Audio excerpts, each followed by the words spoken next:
Bonsoir, donc je vais continuer le troisième tuto sur le diagramme de Pareto, cette fois-ci avec toujours la fonction si, extraire avec les fonctions si, et puis cette fois-ci avec critères sur les noms à la colonne qui.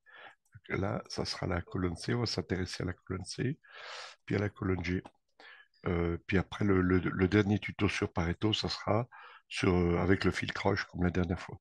Donc, bon, voilà, là, je pars sur la plage des prénoms. Touche contrôle, je prends l'autre jusqu'à touche, voilà. Après, insertion graphique, insertion, onglet insertion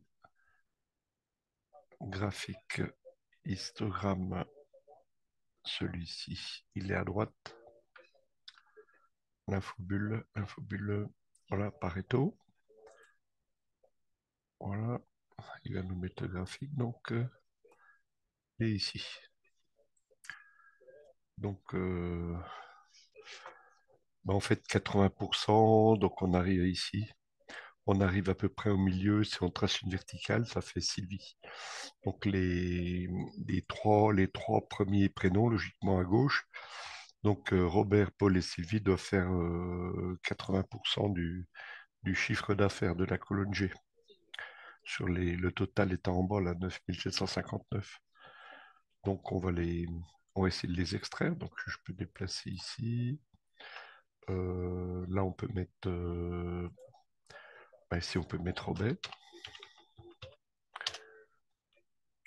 À côté, on va mettre Paul. Et à côté, Sylvie. Bon, ça devrait dépasser un petit peu les 80%. Si on prend la totalité, bon, on va voir.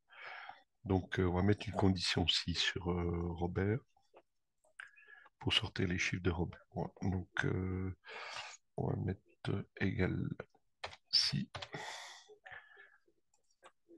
Le test, ça sera la première case égale, ouvrez les guillemets Robert, puisqu'on est dans la colonne Robert. On n'oubliera pas de mettre également la référence relative sur les colonnes. Donc la valeur si vrai, ça sera la case du chiffre d'affaires chez 2 et la valeur si faux, chaîne vide. Voilà, on va reprendre ici, puis là, on va remettre une référence ici avec F4. Là, ça sera on va geler la colonne C, comme ça, et puis on va geler aussi la colonne G. Voilà, on valide ici, et puis là, en dupliquant jusqu'en bas, ça va me sortir les chiffres de Robert. Et donc là, maintenant, on va tirer sur Paul. Ben là, il n'y a plus qu'à. Sur Paul, il n'y aura qu'à mettre Paul entre les deux, puisque les colonnes sont fixes, avec la référence relative. Voilà, Paul est placé, donc j'ai plus qu'à tirer dans la colonne de Paul jusqu'en bas du tableau. Et puis là, Sylvie, comme il n'y a plus qu'à mettre le prénom également.